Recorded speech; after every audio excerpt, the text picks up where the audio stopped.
खर्चा Pani is brought to you by Livogen tonic. थकान और कमजोरी से दे आजादी। क्या हुआ? गाड़ी ज्यादा बड़ी है? गाड़ी? अरे काश मुझ में ये सोफा पुश करने की ताकत होती। थकान और कमजोरी खून में आयरन की कमी के लक्षण हैं। लीजिए लिवोजन टॉनिक। इसमें है ऑर्गेनिक आयरन और कई ऐसे तत्व जो दें कमजोरी से आजादी।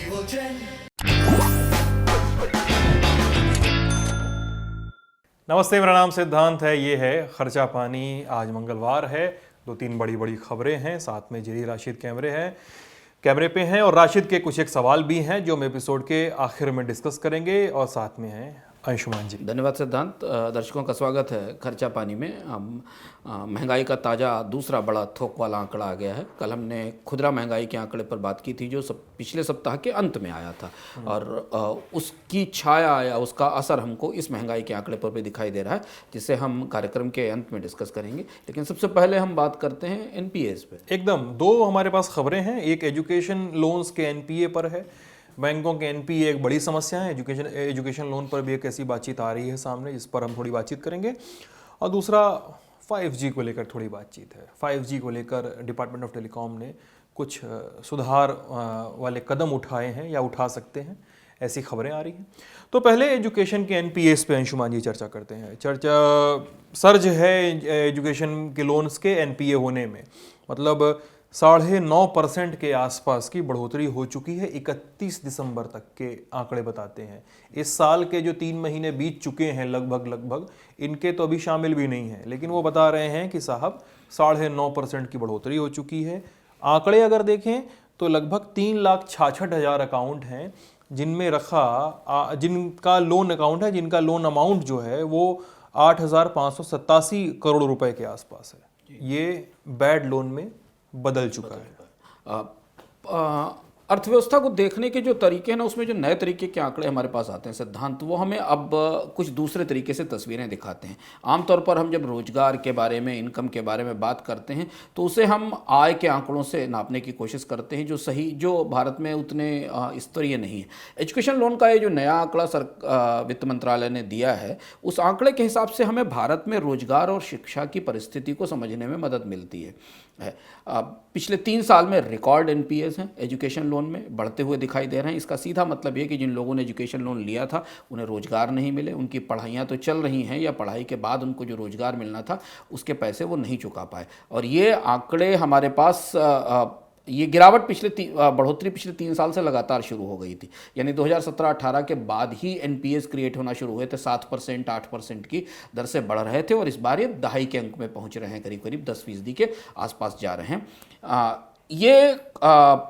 कोविड के दौर में तो स्थितियाँ और ज़्यादा बिगड़ गई, क्योंकि कोविड के दौर में न तो नौकरियां मिली, एजुकेशन इंस्टीट्यूट भी बंद हो गए, लेकिन उनकी फ़ीस जाती रही। इसमें एक और जो इम्पोर्टेंट आंकड़ा हमारे पास मिल रहा है वो ये है कि सबसे बड़ा हिस्सा है वो इंजीनियरिंग में एजुकेशन लोन का है। इंजीनियरिंग में एजुकेशन लोन का है, जो मतलब वो ज़्यादा खराब स्थिति जो में सबसे ज़्यादा एजुकेशन लोन इंजीनियरिंग सर्विसेज के लिए, इंजीनियरिंग की पढ़ाई के लिए जो एजुकेशन लोन दिए गए हैं, उनमें एनपीएस का नंबर सबसे बड़ा है।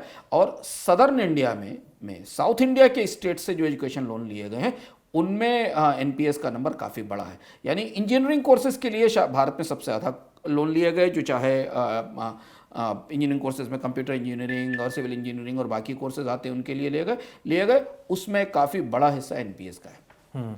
यानी इसका मतलब लोगों को पता है कि साहब लोन लेना है, फीस भरनी है, ये भी पता है कि साहब ये पैसा शायद वापस नहीं आएगा जी, इसलिए वो चुका नहीं पा रहे हैं। लोन का रीपेमेंट एकदम फ्लैट हो चुका है। और एक और महत्वपूर्ण बात इसमें जो समझने वाली है कि जो कंज्यूमर लोन की पोर्टफोलियो होते हैं उसमें हाउसिंग, व्हीकल और कंज्यूमर ड्यूरेबल्स के लिए भी लोन लिए जाते हैं।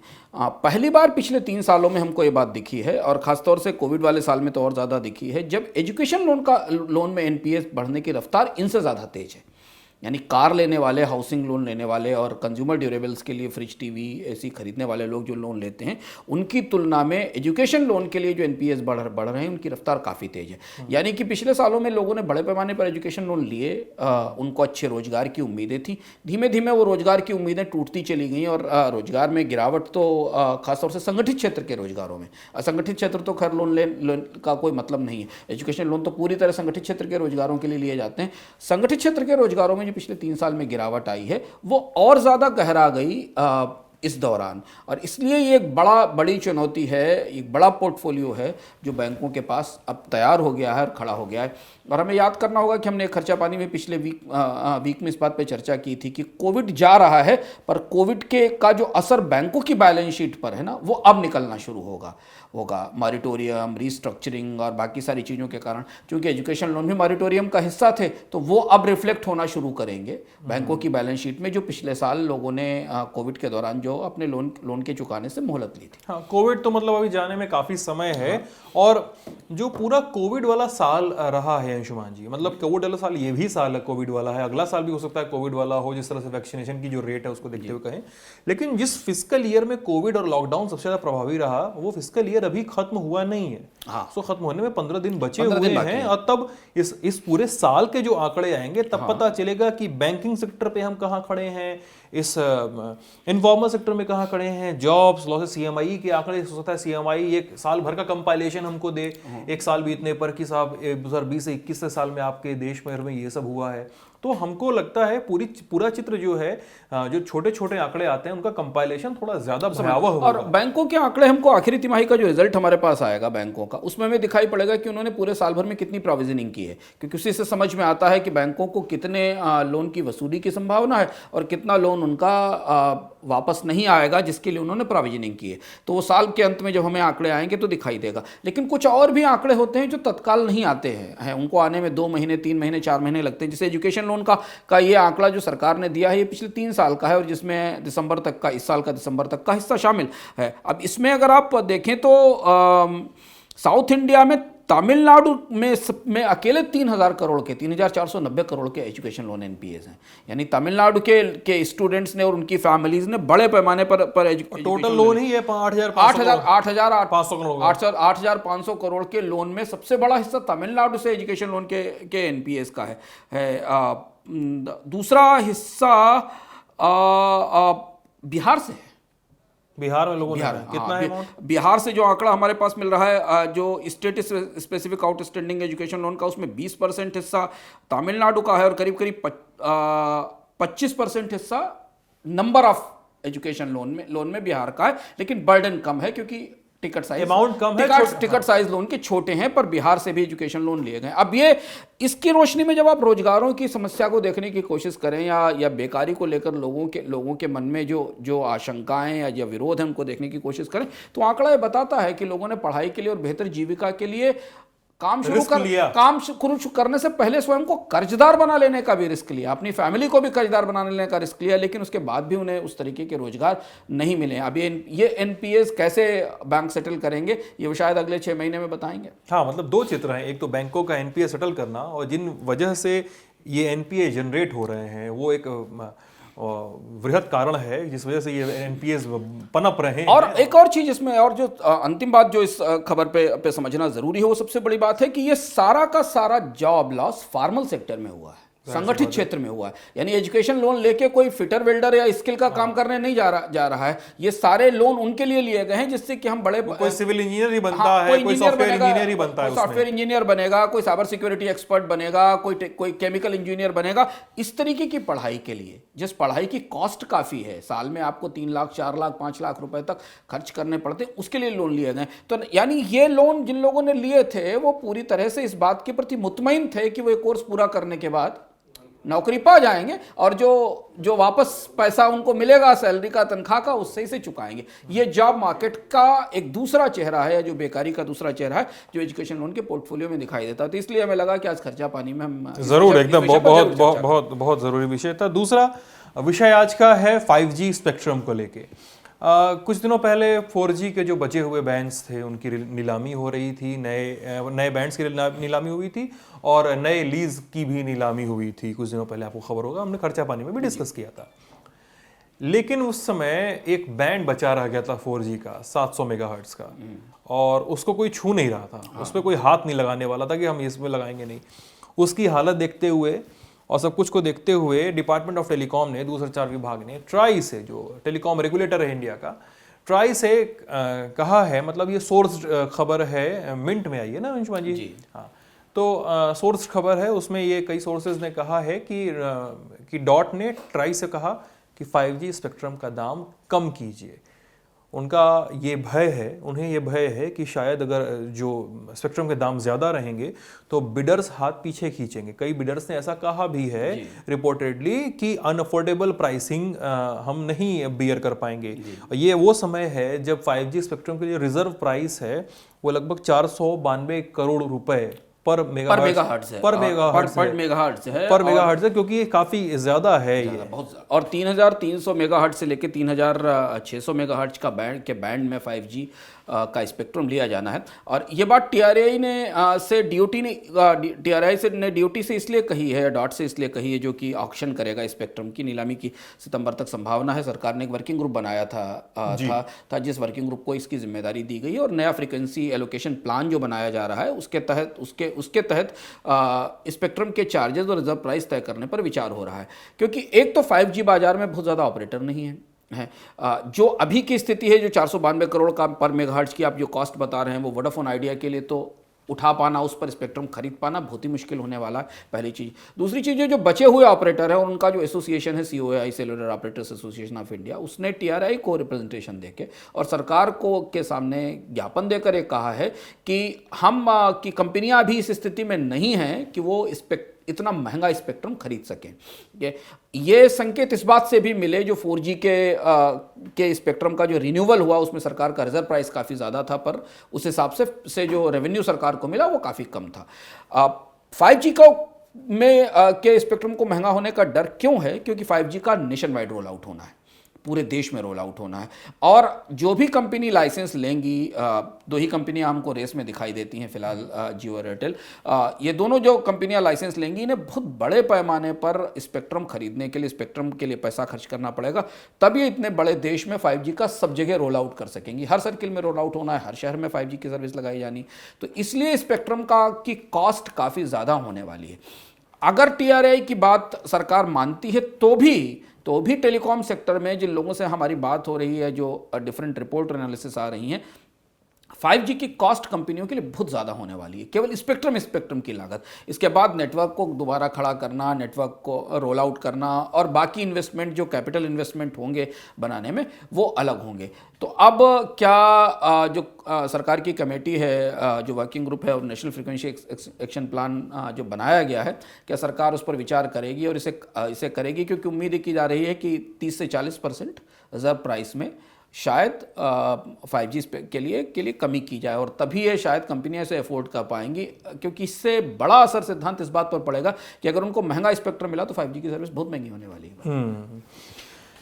तो खर्चा पानी के दो प्रमुख विषय तो हो गए। एक छोटा सा अपडेट है, कल का एपिसोड अंशुमान और दर्पण जी ने शूट किया था, उसमें महंगाई की बात थी, आंकड़े भी आ गए हैं, कहा जा रहा है कि साहब बढ़ गई है। WPI थोक महंगाई 27 महीने के सर्वोच्च स्तर पर है। जनवरी में 2.03% थी और फरवरी में 4.17% तक आई गई। और ये जो बढ़ोतरी है, ये कंज्यूमर प्राइस इन्फ्लेशन पर, जिस पर हमने कल के खर्चा पानी में चर्चा की थी, लगभग उस वैसी ही और उससे कहीं ज़्यादा है। हमें उन सारे क्षेत्रों में, जिन क्षेत्रों में पेट्रोल डीजल की कीमतों का असर पड़ता है उन सारे क्षेत्रों में महंगाई बढ़ती दिखाई दे रही। पर एक चीज़ जो हमें आप याद करेंगे कि हमने अर्थात में कहा था कि महंगाई आने वाली और भारत में कॉस्ट पुश इन्फ्लेशन शुरू हो रही है, वो बात इन दोनों आंकड़ों से स्पष्ट हो जाती है, CPI और WPI से, कि कमोडिटीज के प्राइस बढ़ रहे हैं, सर्विसेज के प्राइस बढ़ रहे हैं, प्रोडक्ट्स के प्राइस बढ़ रहे हैं, FMCG के प्राइस बढ़ रहे हैं। वो ये सारा जो पूरी बास्केट है, इस बास्केट में कोर इन्फ्लेशन, जो इंपॉर्टेंट इन्फ्लेशन है, जिसमें आप फूड प्राइसेस को हटा दें, जिसकी सप्लाई स्थानीय बाजारों के आधार पर होती है, उसमें बढ़ोतरी हो रही है। अब दोनों आंकड़े महंगाई के वापस लौटने की बात को ताकीद करते हैं। आने वाले समय में कच्चे तेल की कीमतों की रोशनी में अगर आप देखेंगे, कोशिश करें, कमोडिटीज़ के प्राइसेस जो बढ़ रहे हैं उनकी रोशनी में देखने की कोशिश करें, तो अगले 2-3 महीनों में महंगाई की स्थिति खासी जटिल होने वाली है सरकार के लिए उसे संभालना। और ये मंदी से उबरने की जो पूरी प्रक्रिया है उस पर भी असर डालेगी, और आपकी बचत और बॉन्ड मार्केट पे क्या असर डालेगी, इस पर तो हम लोग विस्तार से चर्चा कर ही चुके हैं, अर्थात में चर्चा कर चुके हैं सारी चीज़ों पे कि क्या क्या कैसे कैसे लिंक्ड है और क्या क्या कैसे कैसे प्रभावित होगा। इलेक्ट्रिक व्हीकल्स के रोल आउट की बातचीत हो रही है, डीजल और पेट्रोल के प्राइसेस बहुत ज़्यादा हैं। ऐसे में एपिसोड शुरू होने के पहले हमारे जो वीडियो जर्नलिस्ट राशिद हैं यहाँ पे एक सवाल दाग देते हैं, तो हम लोग बोलते हैं कि राशिद जी इसको बचा लीजिएगा, एपिसोड के आखिर में इस पर बात कर लिया जाएगा। हाँ जी, क्या है सवाल आपका? गवर्नमेंट को 60 रुपए मतलब टैक्स मिल रहा है 1 लीटर पे, तो इलेक्ट्रिकल व्हीकल पे इतना पैसा कैसे मिल पाएगा? मतलब आपका पूछने का मतलब, अच्छा राशिद के पूछने का मतलब है कि सरकार मान लीजिए 100 पैसे में 60 पैसा टैक्स ही कमा रही है, ठीक है, बाकी सब प्राइस हटा दीजिए, 60 पैसा टैक्स कमा रही है, लेकिन इलेक्ट्रिक व्हीकल रोल आउट कर देंगे तो सरकार पैसा कहाँ से कमाएगी? सरकार रोल आउट कर भी रही है और सरकार कमाई क्या अपना साधन बंद करने वाली है? नहीं, राशिद का सवाल बहुत महत्वपूर्ण है, और महत्वपूर्ण इसलिए भी है क्योंकि आप ये देखिए ना कि इलेक्ट्रिक व्हीकल पर इतनी चर्चा है, पर जो सबसे महत्वपूर्ण बात है जिसकी तरफ राशिद ने इशारा किया वो ये कि इलेक्ट्रिक व्हीकल को बिजली किस कीमत पर मिलेगी उसकी कोई कीमत तय नहीं है, क्योंकि भारत में अभी बिजली के 3 ही टैरिफ हैं, एक इंडस्ट्रियल टैरिफ है, एक कंज्यूमर टैरिफ है और एक एग्रीकल्चर टैरिफ है। ऑटोमोबाइल टैरिफ तो नहीं है भारत में बिजली का, इसलिए नहीं और है। जबकि इलेक्ट्रिक वाहन जो है, ई रिक्शा वगैरह बहुत दिनों से चल रहे हैं, और उनको लेके बहुत सारा डिस्प्यूट भी है कि वो उनको चार्जिंग के लिए जो बिजली मिलती है वो तो वो कंज्यूमर वाली बिजली का इस्तेमाल करते हैं, कहीं वो गांव में खेती वाली बिजली का इस्तेमाल करते हैं, कहीं शहरों में इंडस्ट्रियल बिजली का इस्तेमाल करते हैं। अभी तो भारत में पहले तो इलेक्ट्रिक व्हीकल के चार्जिंग के पॉट्स बनाए जाने हैं, अभी टेम्परेरी कहीं 1-2 पॉट्स बनाने की कोशिश की गई प्रायोगिक तौर पर वो पॉट्स बन भी जाएंगे, और सरकार अगर इलेक्ट्रिक व्हीकल लाएगी तो पेट्रोल डीजल से इलेक्ट्रिक व्हीकल को मिलने वाली जो फ्यूल है उनके प्राइस का डिफरेंशियल क्या होगा? 100 रुपए लीटर पेट्रोल तो क्या 5 रुपए यूनिट में इलेक्ट्रिक व्हीकल चार्ज होगा? राशिद का सवाल यही, और इसलिए अभी इलेक्ट्रिक पॉलिसी को लेकर कि किस प्राइस पर वो चार्ज होगा, स्वाभाविक सी बात है कि एक ही व्हीकल जो एक दूसरे फ्यूल पर चलता है वो 100 गुना ज्यादा कीमत पर का ईंधन लेगा, और एक फ्यूल जो एक दूसरे ईंधन पर चलता है वो कम कीमत का ईंधन लेगा। ये तय करना बड़ा मुश्किल होगा। तो अभी भारत में ऑटोमोबाइल एनर्जी पॉलिसी, जिसको आप कहें कि ऑटोमोबाइल इलेक्ट्रिक एनर्जी पॉलिसी नहीं आई, सरकार ने इस पर चर्चा भी शुरू नहीं की है। इलेक्ट्रिक व्हीकल रोल आउट से पहले सरकार को डिसाइड करना होगा कि वो किस कीमत पर बिजली देगी। अगर आप बिजली से चलने वाला वाहन लेने वाले हैं, और उसमें फिर बहुत सारी चीज़ें आएंगी, जैसे हमने देखा कि जब सीएनजी आया, पेट्रोल डीजल को पब्लिक ट्रांसपोर्ट से बाहर किया गया या इवन प्राइवेट ट्रांसपोर्ट से भी बाहर किया गया, तो सीएनजी के लिए अलग रेट तय की गई, और सीएनजी की रेट भी मार्केट ओरिएंटेड है जैसे बाकी चीज़ों के साथ है। तो अभी ये अंधेरा कोना है, अभी ये डार्क एरिया है, पॉलिसी का ये ग्रे एरिया है कि आप बिजली का व्हीकल ले भी लेंगे तो क्या आपको चार्जिंग के लिए बिजली वैसे मिलेगी क्या जैसे पेट्रोल मिलता है, और दूसरी चीज़ है कि उसकी कीमत क्या होगी, और क्या सरकार पेट्रोल डीजल के वाहनों की तुलना में उसी कीमत पर बिजली देगी जिस कीमत पर आपके घर पर बिजली दे रही है आपके घर के कंजम्पशन के लिए। ये एक ग्रे एरिया है। अभी हमें लगता है कि अगले 6 महीने साल भर के भीतर सरकार ये पॉलिसी लेकर आना चाहिए उसे, जिसमें कि वो स्पष्ट करे कि इसकी कॉस्ट क्या होगी, तब राशिद जैसे लोग या बाकी लोग ये तुलना कर पाएंगे कि उनको कौन सा वाहन रखने में सुविधा है, कौन सा वाहन। एक ये भी है एक पॉल्यूशन का पार्ट उसमें अलग है। देखिए इलेक्ट्रिक व्हीकल पॉल्यूशन का भी पार्ट एक अलग है, उसमें प्राइस का भी पार्ट अलग है। प्राइसिंग ये भी बहुत क्लियर नहीं हो पाई है। इलेक्ट्रिक व्हीकल्स जो विदेशों में बिक रहे हैं नॉर्मल फ्यूल बेस्ड व्हीकल्स से थोड़े से ज्यादा महंगे हैं। हाँ, तो इंडिया में अफोर्डेबिलिटी भी को लेकर भी एक होगा मेरे ख्याल से। अफोर्डेबिलिटी की जब बात आती है तो मेरे ख्याल से आपकी जब उसकी रिफ्यूलिंग की प्राइस है यानी चार्जिंग की प्राइस है वो भी उस तरीके से ही डिसाइड होगी। हाँ, व्हीकल की कॉस्ट तो ज्यादा है, क्योंकि व्हीकल की कॉस्ट इसलिए ज्यादा, उसकी 2 वजह है।